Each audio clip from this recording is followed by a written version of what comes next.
குருபியோ நமகா. நாலு தினம் கடகராசினருக்கு ராசியாதிபதினு சொல்லக்கூடிய சந்திர பகவான் ராசியிலே இருக்கான். இப்போ ஜென்மத்தில் சந்திரன் யாருடைய நட்சத்திர கால் பார்த்திங்கன்னா ராசிக்கு 6ஆம் இடத்துக்கும் மற்றும் 9ஆம் இடத்து அதிபதியோட நட்சத்திரம்.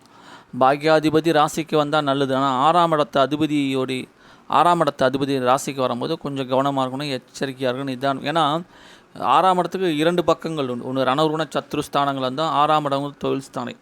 அப்போ 6ஆம் இடம் தொழில் ஸ்தானாதிபதி ராசிக்கு வந்தால் தொழிலில் நல்ல மாற்றம் உண்டு, முன்னேற்றம் உண்டு, ஏற்றம் உண்டு.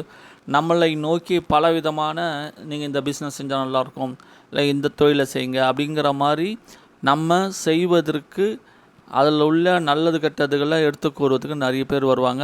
அது நமக்கு எது சாதகமாக இருக்கோ எடுத்து நம்ம ப்ரொசீட் பண்ணுறது நன்மை தரக்கூடிய செயல்களாக அமையும். பாக்யாதிபதி ராசிக்கு வரும்போது ஆன்மீக சம்பந்தப்பட்ட ஸ்தலங்கள் சென்று வரக்கூடிய யோகம் உண்டு, குருமார்களின் ஆசி உண்டு, பித்தர்களுடைய ஆசீர்வாதம். மொத்தத்தின் நாள் சிறப்பான நாள். புதிய முயற்சிகளை மட்டும் தவிர்க்கிறதுங்கிறது நன்றி. வணக்கம்.